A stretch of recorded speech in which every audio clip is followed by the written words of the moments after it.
इधर तेजस्वी खड़गे की मुलाकात पर जेडीयू ने प्रतिक्रिया दी है। जेडीयू प्रवक्ता नीरज कुमार ने तेजस्वी यादव पर निशाना साधा और कहा, तेजस्वी लालू यादव के लिए राजनीतिक बोझ बन गए हैं। कांग्रेस राजनीतिक रूप से आत्मसमर्पण करती दिख रही है। तो तेजस्वी यादव को तो बोझ करार दे दिया नीरज जी ने, और कांग्रेस पार्टी के लिए कहते हैं, कांग्रेस राजनीतिक रूप से आत्मसमर्पण करती दिख रही है। तेजस्वी नियमित रूप से अदालत में पेश होते हैं, इसका भी जिक्र करना वो नहीं भूले। तो आरजेडी और कांग्रेस के बीच सीट शेयरिंग को लेकर दिल्ली में जो बैठक होने जा रही है, मुलाकात होने जा रही है, उस पर जेडीयू के प्रवक्ता नीरज कुमार की प्रतिक्रिया सामने आती हुई। महागठबंधन का आंतरिक मामला है, लेकिन माननीय तेजस्वी यादव जी लालू जी के लिए राजनीतिक बोझ हो सकते हैं।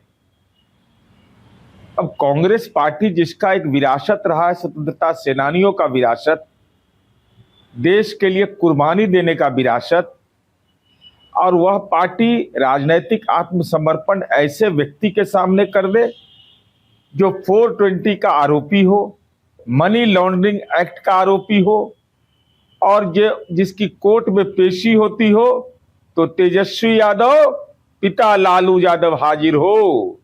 अब ऐसे व्यक्ति का नेतृत्व अगर कांग्रेस स्वीकार करती है, यह कांग्रेस की राजनीतिक दुर्गति का अंतिम परिणति है।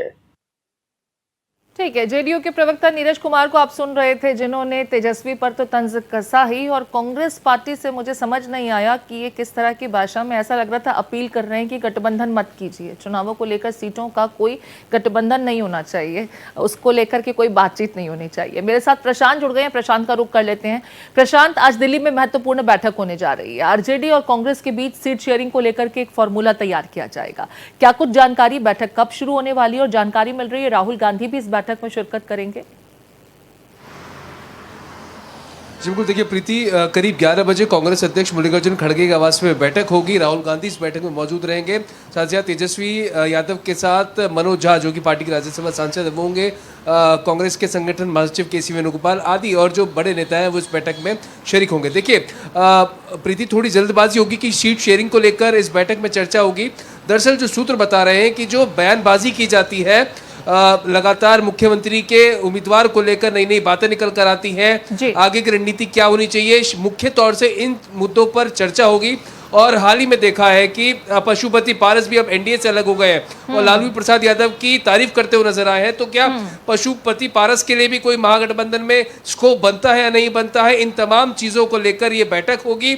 साथ ही साथ तेजस्वी यादव 2-3 चीजें यहाँ पर कांग्रेस से जरूर प्रीति क्लियर करना चाहेंगे कि एक तो स्पष्ट करा जाए कि पप्पू यादव की स्थिति क्या है, पप्पू यादव क्या कांग्रेस के सदस्य हैं, किस लिहाज से वो पार्टी के लिए काम कर रहे हैं, या क्या आगे की रणनीति पार्टी की पप्पू यादव को लेकर है। दूसरा, कन्हैया कुमार ने जो यात्रा निकाली है, जो दोनों के आपस में बैर है, प्रीति, तेजस्वी यादव और कन्हैया कुमार एक दूसरे को बिल्कुल नापसंद करते हैं, और जो यात्रा कन्हैया कुमार की निकाली गई थी तो उससे कहीं ना कहीं तेजस्वी यादव खासे नाराज थे।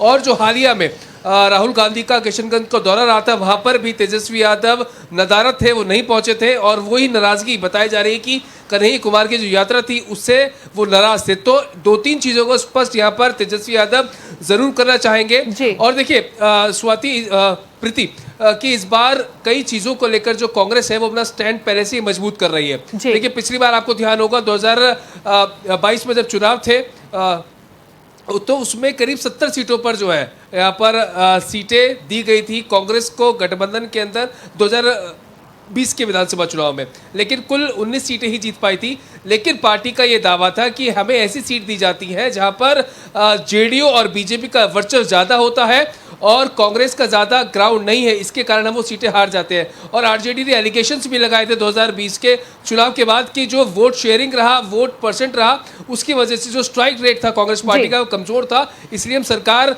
नहीं बना पाए। तो अब यही देखना महत्वपूर्ण होगा कि जो कांग्रेस पार्टी बार्गेन करेगी, या तो सीट का नंबर ज्यादा होगा या फिर जो खुद की चिन्हित सीटें हैं इस बार फेवरेट सीट्स हैं कांग्रेस पार्टी की कोशिश होगी कि इस बैठक में उसको लेकर के भी अपने पक्ष में कोई फैसला लिया जा सके। हालांकि तेजस्वी यादव कौन कौन सी सीटें देने के लिए तैयार होंगे, इस बड़ी खबर पर भी लगातार नजर बनी रहेगी। बहुत शुक्रिया प्रशांत, विस्तार से इस बैठक के बारे में तमाम जानकारी साझा करने के लिए।